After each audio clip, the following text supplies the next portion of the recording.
Hello, I'm Father Joe Roesch of the Marian Fathers of the Immaculate Conception. Thank you for joining us as we continue with our year-long journey reading the diary of St. Maria Faustina Kowalska from beginning to end. Today we take up from where we left off, beginning with diary entry number 1294. The Lord has given me to know that when a soul does not accept the graces intended for it, another soul receives them immediately. O my Jesus, make me worthy of accepting your graces, because of myself I can do nothing.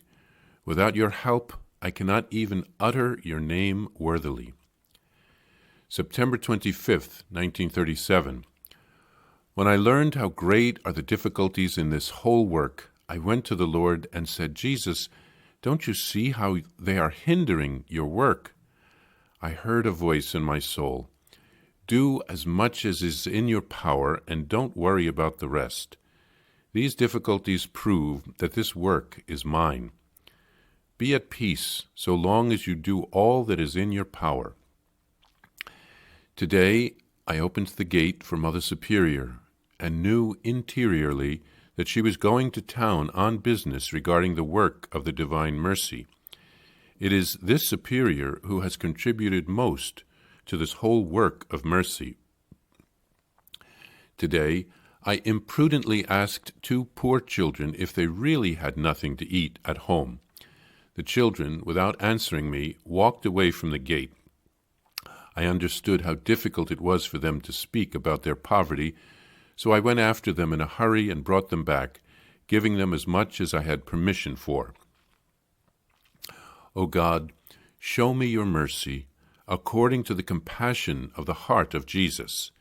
Hear my sighs and entreaties, and the tears of a contrite heart.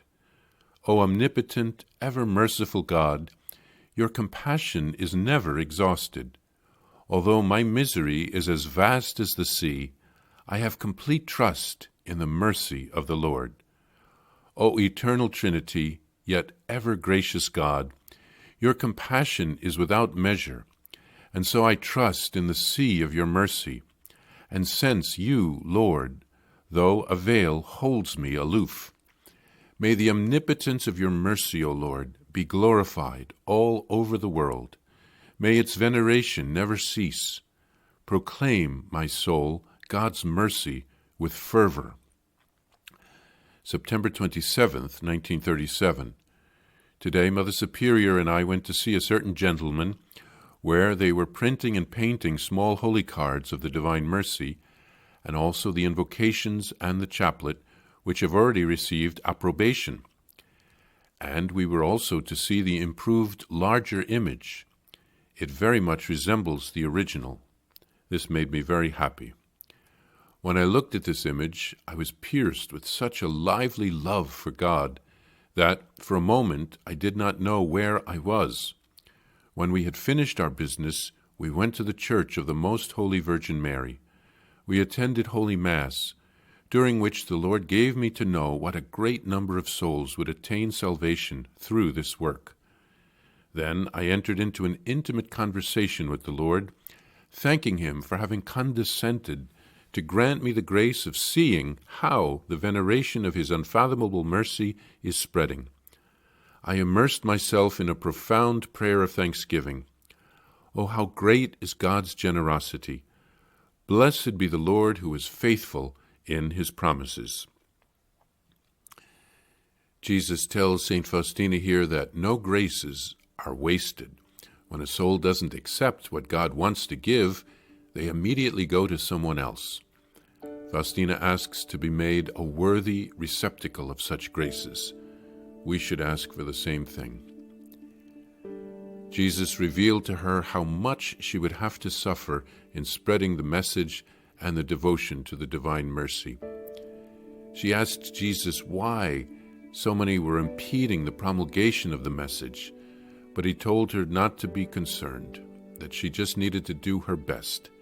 He supplies for what we lack. The difficulties that she and others like Father Sopocko had to overcome were the proof to the world that the work belonged to Jesus. If St. Faustina and Father Sopocko had invented it, they wouldn't have added so many problems to the diffusion of the message. Faustina writes of regretting her doubting if two poor children who came to the door were really hungry.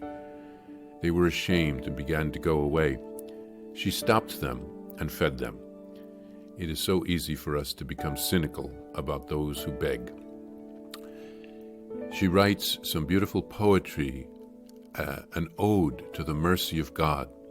She wants His mercy to be proclaimed always and everywhere, and she wants her own soul to proclaim God's mercy with fervor.